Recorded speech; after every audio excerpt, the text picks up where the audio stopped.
Hey, good evening. The Penguins win. Penguins win 2-1 in overtime. Happy Halloween as well. I'm Matt Gajtka. This is Penguins Postgame.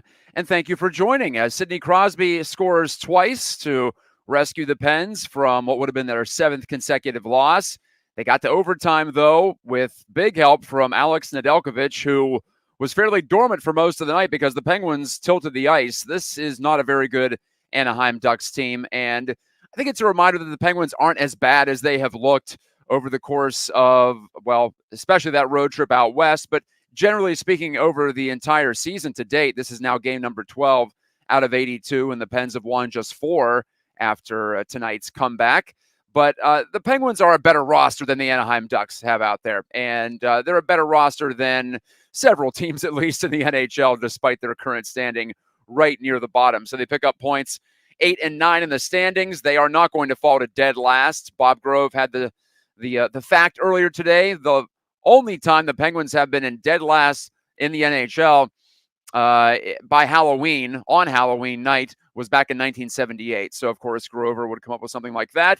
But a good reminder that it's pretty rare to be all the way in the cellar. But the Penguins could have actually fallen there if they would have lost in regulation, and the Sharks would win later tonight.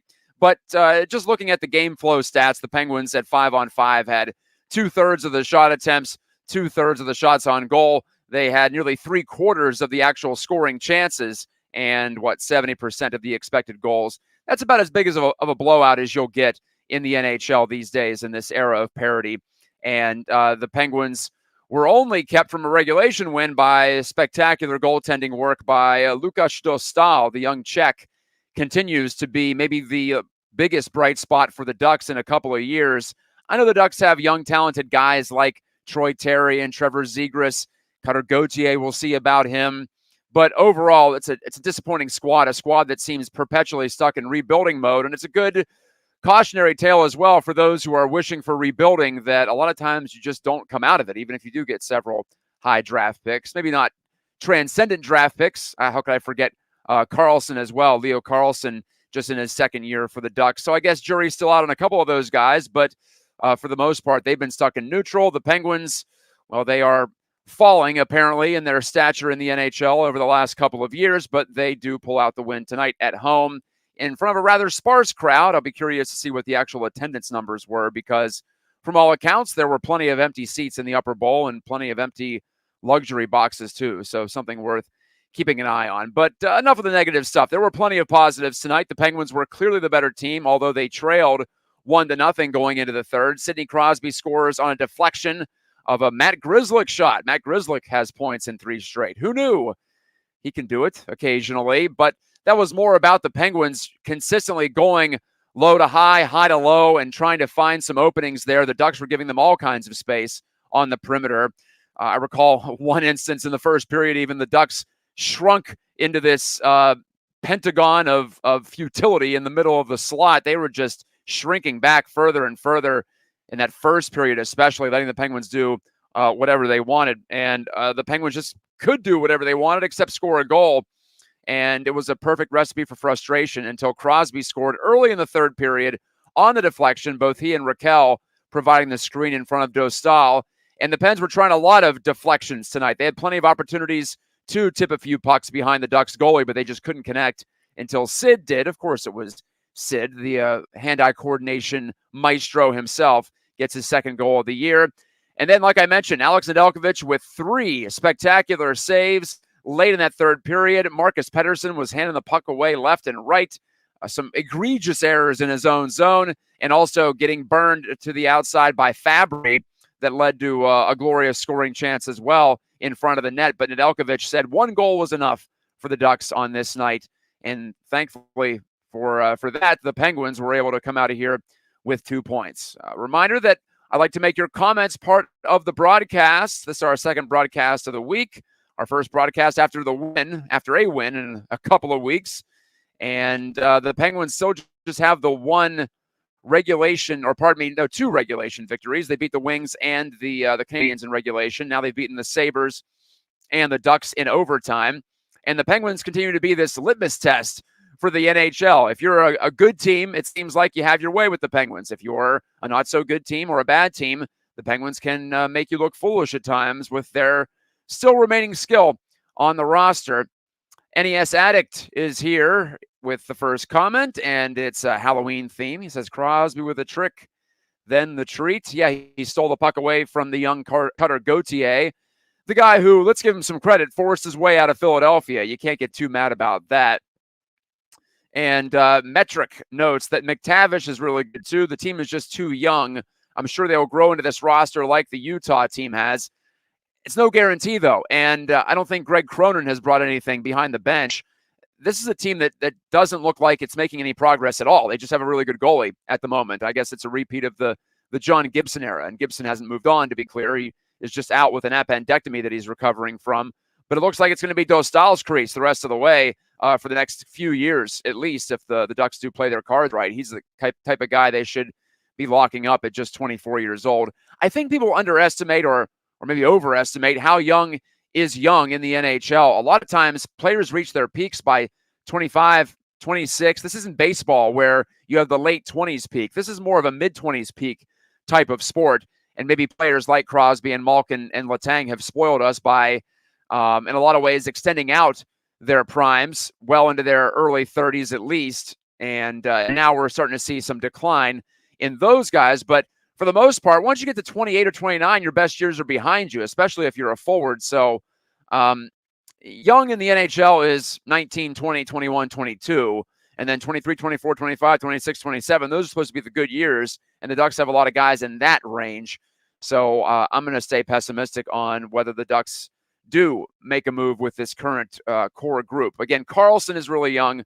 I will give you that, and so is Gauthier. So that's the new crop, but the older crop, quote-unquote, older crop, in their mid to late 20s, they haven't done much, and that franchise has just not found the cohesion that it needs. They're trying again here with, like I said, a couple of newer prospects, but they continue to be one of the least impressive teams in the NHL, and I expected the Penguins to look pretty good tonight, and they did, zipping the puck around. First and third periods were good. Second period, they let the Ducks back into it, and of course, we had the signature glaring defensive lapse that led to the Ducks' lone goal. Alex Killorn, the former Lightning, popping it in right out in front of the net. The Penguins forgot about him, apparently, and Ned had no chance to stop that one. So that trend continues, although it was under wraps until late in the third when all of a sudden it was a free-for-all in the Penguins zone.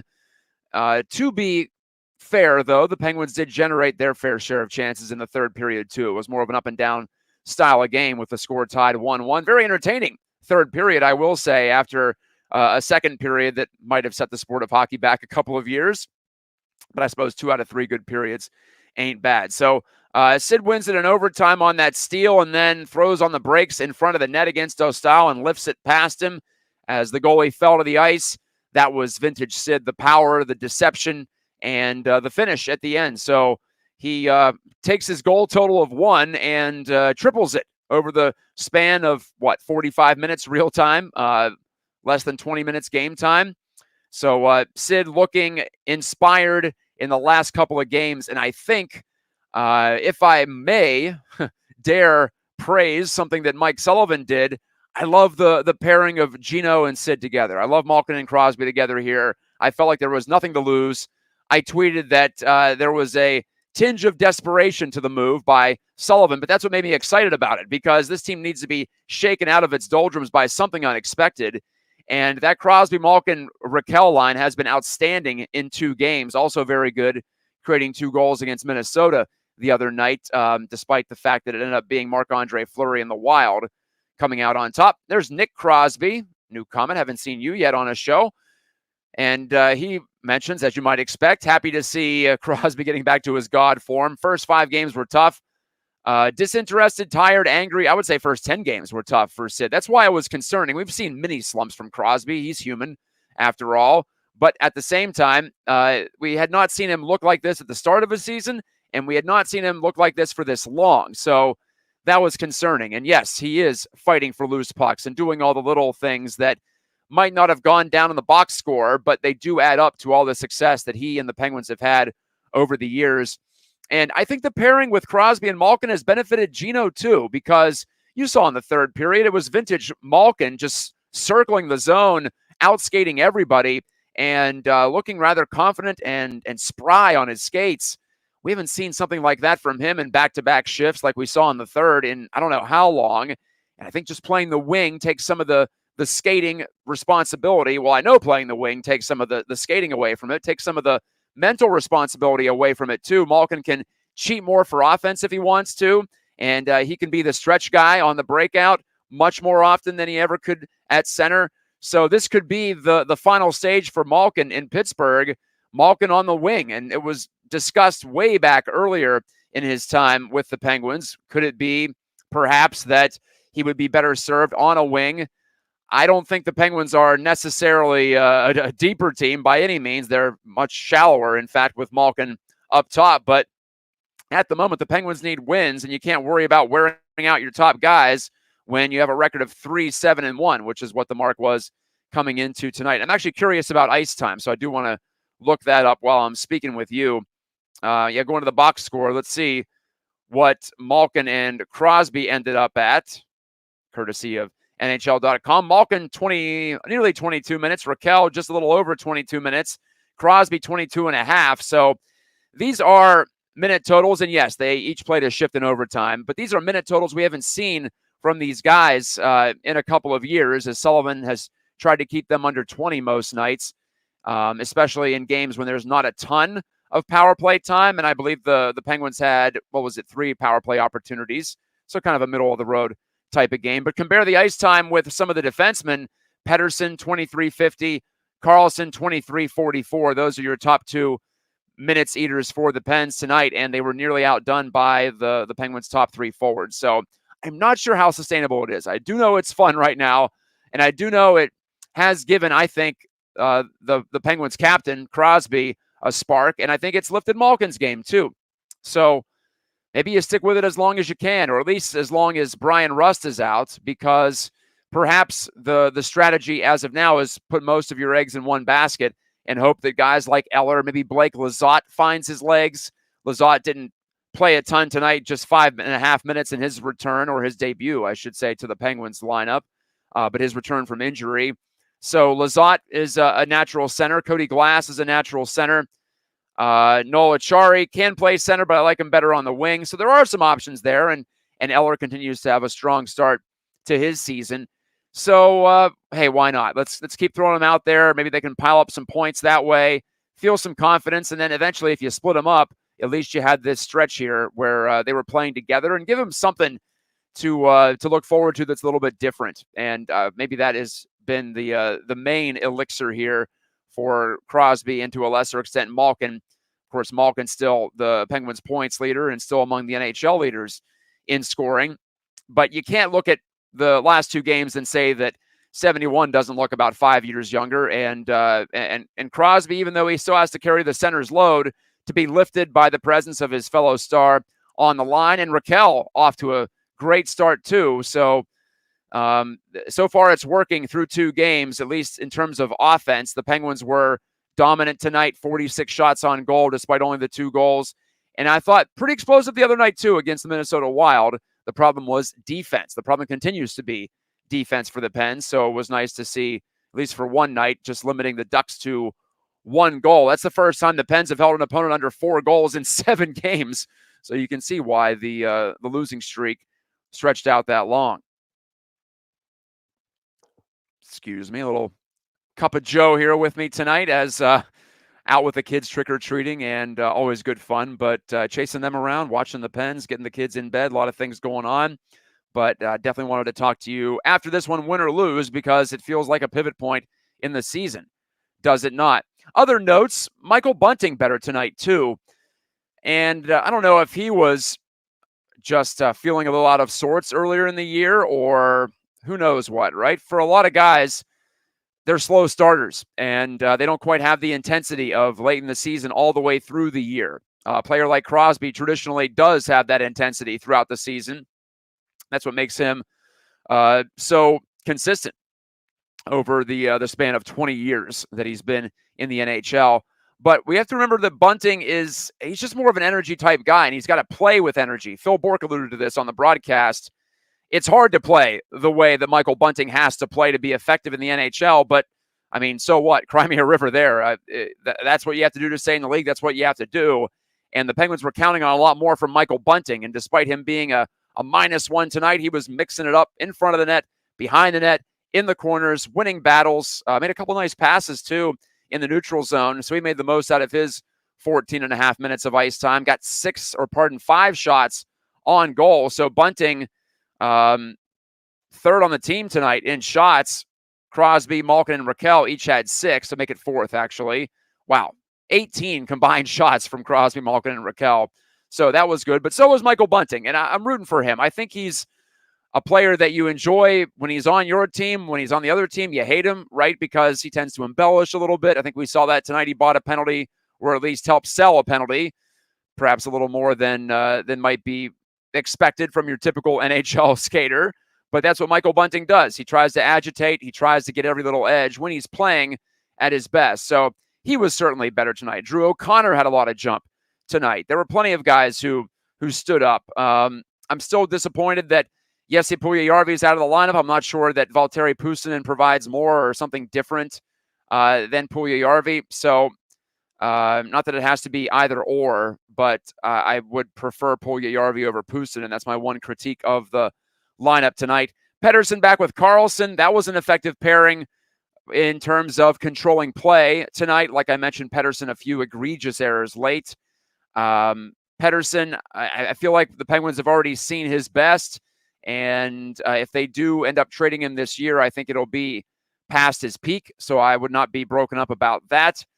Ryan Graves lost track of Alex Killorn in the first period. Otherwise, a decent night for him and still limited action. He's playing that third pairing with Jack St. Ivany.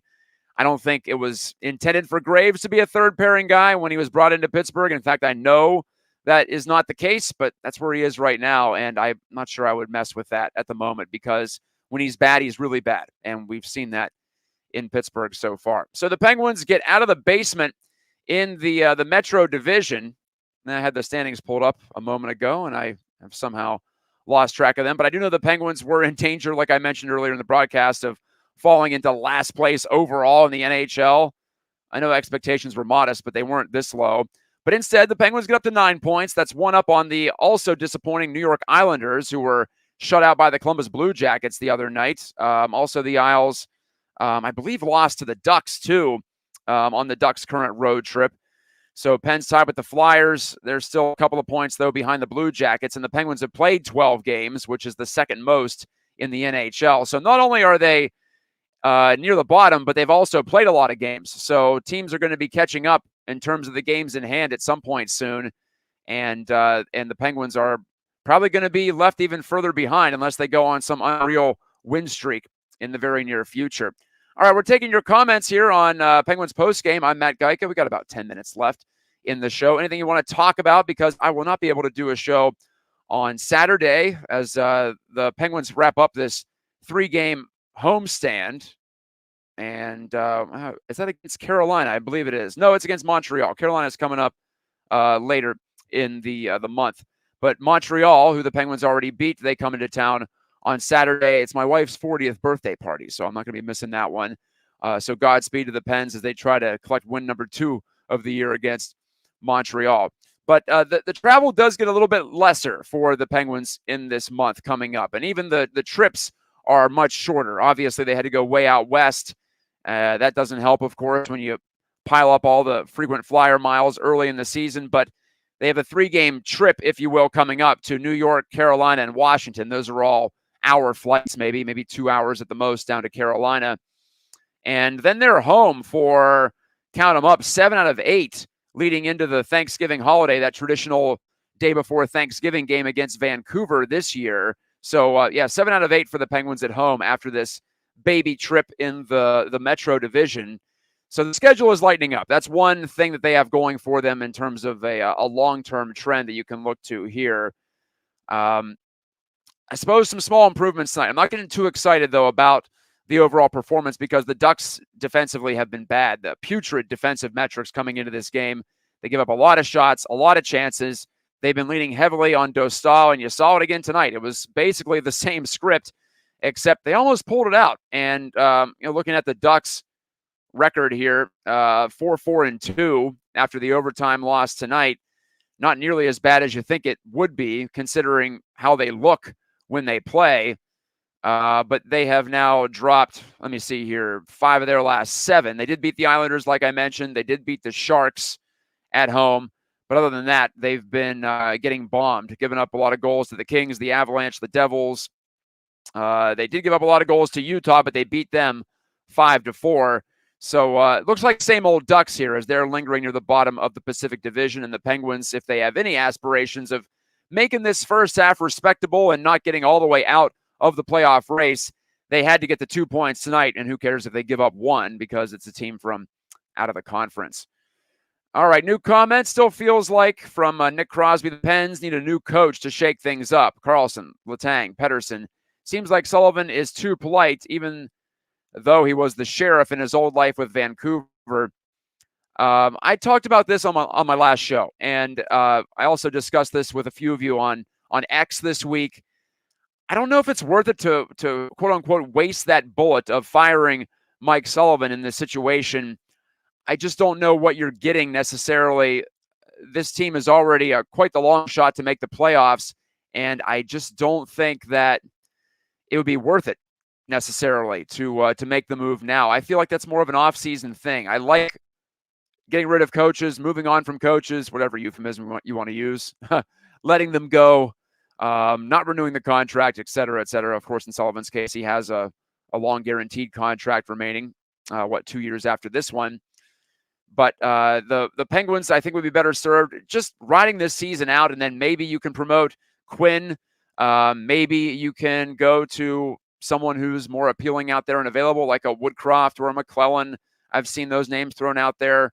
Shout out to my man Dan Hopp, who writes a Penguins recap after every game as well. He's got some opinions there on the coaches that might be available. But I find myself thinking that I think unless this team continues to spiral, if they just stagnate, I'm not firing Mike Sullivan. If they end up at 4-20, or not that extreme, maybe, I don't know, 8-20 at Thanksgiving or something to that effect, then you make the change because things are just getting way out of control, and you don't want to have that totally negative mindset around the team all season long. I think then you can perhaps, like I said, promote Quinn or go somewhere with an internal hire, an internal promotion. Mike Vellucci as well could be an interim coach for a little bit.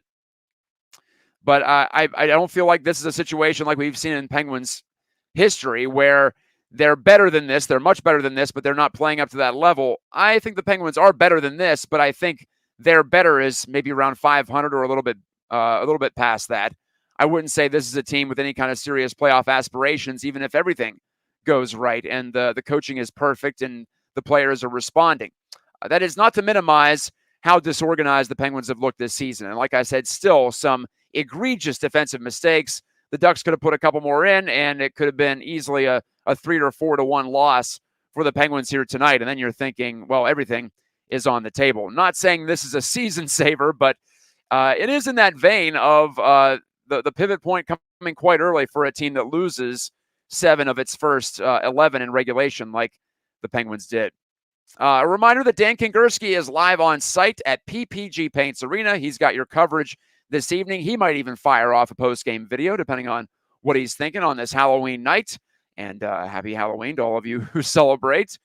I went as a Pittsburgh Pirate. That's the latest that a Pirate has been spotted in the wild in October in recorded history, sadly. So that was a little unprecedented. Felt a little weird. But I figured, hey, World Series just ended. And I always go as a hockey player. Just I throw on my equipment and walk around with the kids. At least I've done that lazy way out since we had kids. Just throw the equipment on, sand skates, of course. I'm not that crazy. And you usually don't bring the stick either. But just switched up sports, and I'm trying to maybe start something new here. So I did enjoy seeing all the costumes at the arena tonight, which, like I said, appeared to be somewhat empty, but also spirited. It's one of those crowds, right?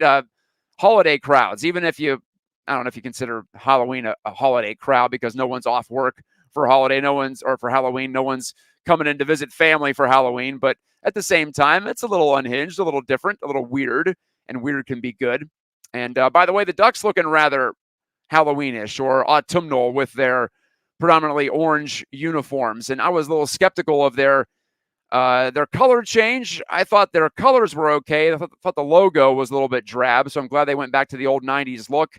But the orange really pops. They look good home and road. So I give credit to the Ducks marketing team. If they are going to stink on the ice, at least look good while they're doing it. And I think they do look a lot better this year. Although I do miss that what was that shade of green called jade, and the eggplant, the purple that they used to have. Hope they can still roll that out every once in a while. They're going with the big Orange County theme at the moment. You can tell it's a game against the Anaheim Ducks, and the Penguins are 4-7-1 when I'm talking extensively on uniforms. But I am a bit of a uniform nut, so I do like to pick that apart. And well, let's just leave it at that. As we do have the Penguins getting ready to take on the Canadians, and well, speaking of good uniforms, that's always a classic, isn't it? And shame we don't see the red of Montreal at home anymore. That's a different criticism for a different time.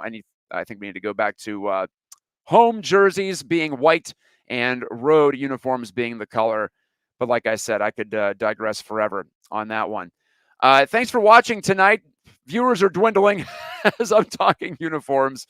But this game, like I mentioned at the top, could have easily been one of those frustrating games where you get goalied. The Penguins, to their credit, got the one goal they needed. They got the goaltending at their end late from Alex Nedeljkovic. And then they got the game winner from Sidney Crosby in overtime. So some big positives in terms of the star power for the Pens, and in net, where they have certainly had their ups and downs this year.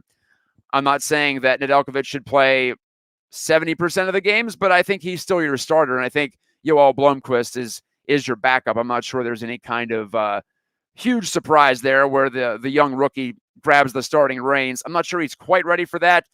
But if Jari is going to continue to be down at Wilkes-Barre Scranton, maybe Jari doesn't get very much playing time in the next couple of weeks at least here in Pittsburgh, then I'm good with Nedeljkovic as 1A and Blomqvist as perhaps your 1B. So we look forward to that. We look forward to the next Pittsburgh post game. Oh, there's Mike saying that the eggplant jersey for the Ducks is the third of their alternate. That's good to see. I hadn't seen them wear that yet this year. Got to embrace your roots. Those colors are very unique in the sport of hockey or in sports in general. So while I do like the bright orange, I also want to make sure they maintain that. It's so funny how they try to get away from the Disney-fied logo forever, and now they're back embracing it because they realize, well, a lot of people my age, I'm almost 40 years old, that's our wheelhouse from the 90s, and now we're of the age where we can spend a little bit more money, and we are certainly swayed by nostalgia, even if it wasn't all that long ago.